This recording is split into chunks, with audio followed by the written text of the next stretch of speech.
welcome back to the Don and Gino Real Estate and Finance Show right here on your hometown station, AM 1220 KHTS. And remember, our goal is always to guide you to personal and financial wellness.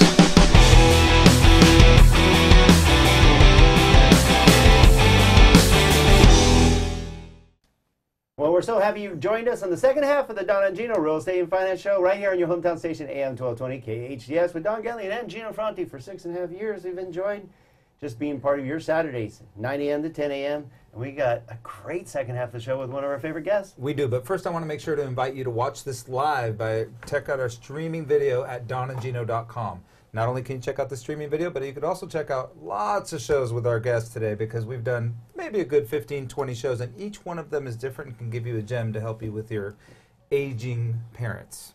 And well, we're the big thing. We have Myles McNamara with Comfort Keepers In-Home Care. Welcome aboard again, buddy. Thanks, man. Good to see you guys as always. Good to see you. I'm so excited that you have figured out this radio thing. I know. It's about time, huh? I'm teasing because Myles has had his own radio show for quite a long time, Aging with Power, that's on the first Tuesday every month, 11 a.m., right? Yep. Plus, you've been in the industry for a couple of years, you know? Just a few. Well, the reason I bring that up, because a lot of you, as our parents get older, and it's getting more and more of an issue, especially with Alzheimer's and all these things, that you're going to have to figure out who's going to help take care of your parents. And there's pop-up companies, we call them, that basically say, hey, we can help you with that, but they may be brand new or have 1 to 2 years experience. You literally have 17 years experience, and I love that about it. Exactly. It's something so important. And a lot of times folks think they're on an island when this starts to happen. And Gino, I know we've talked about you're dealing with it with some of your family, but yeah, I put my deposit for Gino, right? Yeah, exactly. But there's no harder transition we make in life when we have to start parenting our parents. Right. That responsibility sort of flip-flops, and now how do we do that with dignity and respect? And they're our heroes, but they're not thinking quite clearly as they used to, and not making the best decisions that they should be making. So we've got to step in as the adult children and start making those decisions. And how do you do that? That's just the most difficult transition you're ever going to make.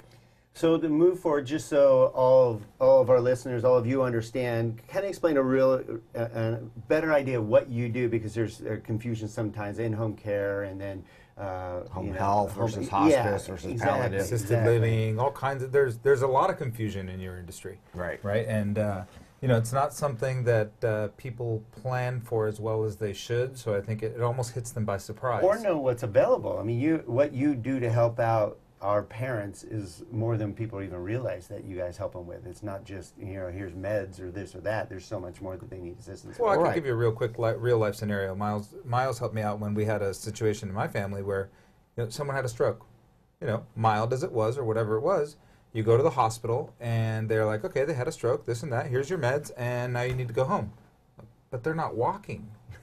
What do you mean now they need to go home? And they say, yeah, you need to go home. That's it. We're discharging you right now. In 2 hours, we're sending you home with this person that can't walk.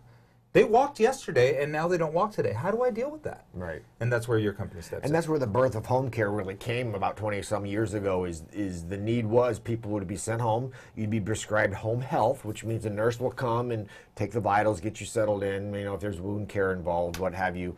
But the nurse does what they do in well less than an hour, and they're gone.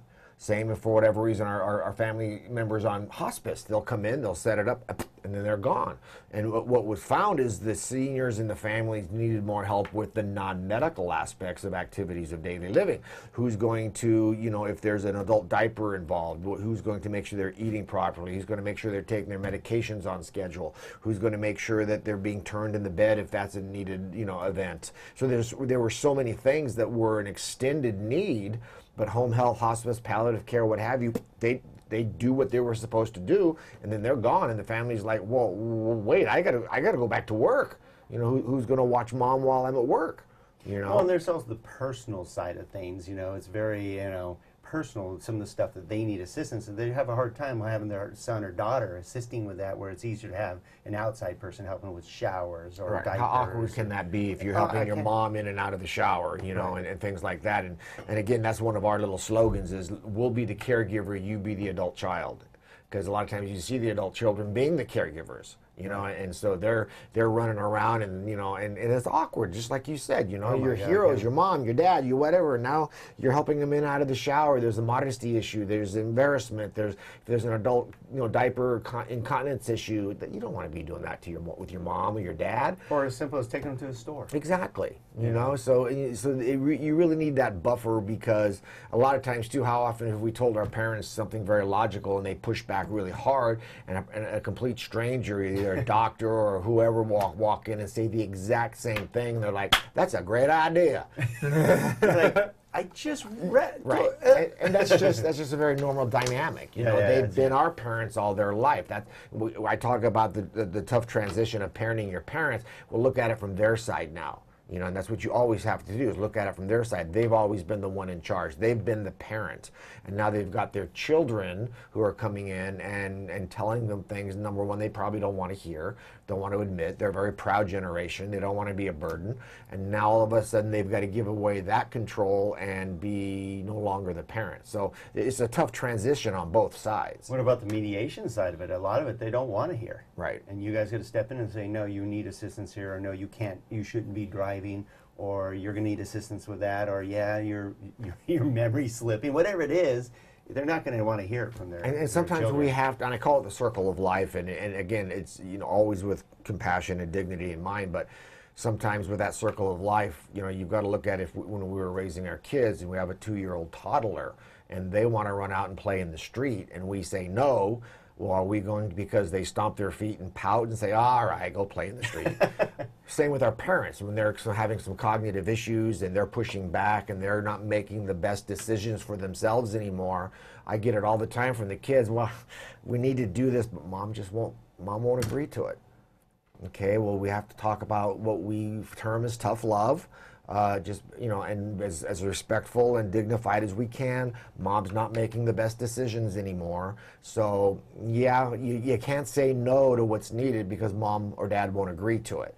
Just like our toddler who wants to go play out in the street, we're not going to allow it to happen because they push back. Now, of course, the dynamics are 180-degree different because it's our parents, it's not our child. So, but again, it's that dynamic, that strain in the changing of the responsibilities and who has the last word. And that's where we have to, you know, really kind of come alongside our adult children and say, you have the last word now. Unfortunately, dad's not thinking like he used to, and I know he's your hero, and I know he's taken care of the family all your life, but now you've got to take care of him, and as, I don't want to say manipulative, but as intelligently, or however I'm trying to phrase this, is get dad to agree that this is best for him. Well, what I also like, and we're here with Myles McNamara with Comfort Keeper in Home Care.